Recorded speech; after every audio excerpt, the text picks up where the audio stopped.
মহারাজা যেটা ওনার বা ওনার সংস্থার যেটা দাবি, ওনার পার্টির যেটা দাবি, greater Tripuraland, it is not a wrong concept. First of all এটা কোনো ভুল না, কারণ কি সংবিধানে এটার প্রভিশন রয়েছে, গ্রেটার ত্রিপুরাল্যান্ডের প্রভিশন রয়েছে সংবিধানে।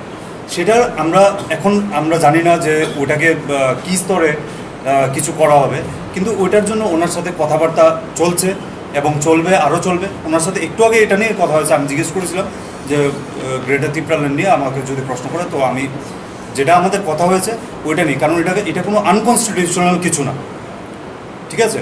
তো সুতরাং এটা গণতান্ত্রিক, সেটাকে মর্যাদা দেওয়া হবে।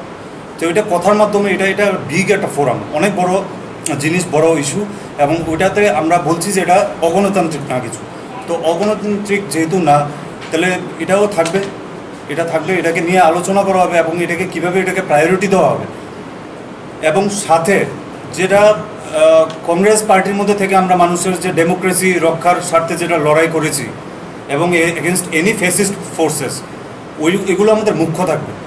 সাইড বাই সাইড যেটা ওনার দাবি রয়েছে, এগুলোকেও সব কিছু একসাথে নিয়ে আমরা করা হবে, কারণ কি এগুলো সব ফর দ্য বেনিফিট, সব মানুষের বেনিফিটের জন্য করা হয়েছে।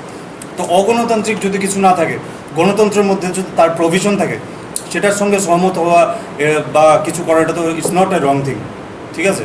আর যেটা আপনি জিজ্ঞেস করছেন যে অ্যাজ এ পলিটিক্যাল প্ল্যাটফর্ম, এখন ফার্স্ট অফ অল আমাদের যদি কোনো রকম এরকম সিদ্ধান্ত থাকতো যে আমরা কোনো পার্টির সাথে চলে যাব, তৃণমূল, তিপ্রামোঠা, তো আর বিজেপি, এসব যেগুলো ছড়াচ্ছে, তো আমাদের এরকম কোনোদিনই কোনো সিদ্ধান্ত ছিল না। আমাদের সিদ্ধান্ত ছিল যে মানুষের স্বার্থে লড়াই করা। সেই লড়াই অন্যান্য যেগুলো পার্টির আপনারা নাম বলেছেন, যে এরকম বিজেপি, তৃণমূল, এগুলোর মধ্যে গিয়ে ওই প্ল্যাটফর্মটা থাকবে না।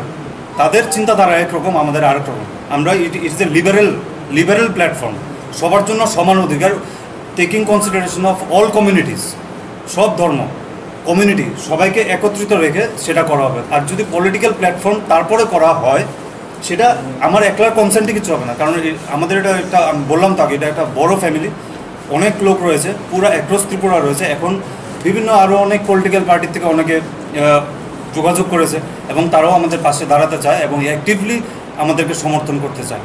তো সেই সঙ্গে আমাদের সেন্ট্রাল যখন আগরতলাতে যখন বড় আমাদের কনফারেন্স হবে, তখন সবার মতামত বিনিময় হবে, তখন সবার কনসেন্ট যেদিকে যা করার উদ্দেশ্য থাকবে তখন আমরা করবো। এখন তো সেরকম আমরা কোনো সিদ্ধান্ত করার নেই, কিন্তু আপাতত একটা প্ল্যাটফর্ম তৈরি করা হবে যেখানে সবাইকে আমরা ইউনাইট করতে পারবো। যারা রিজাইন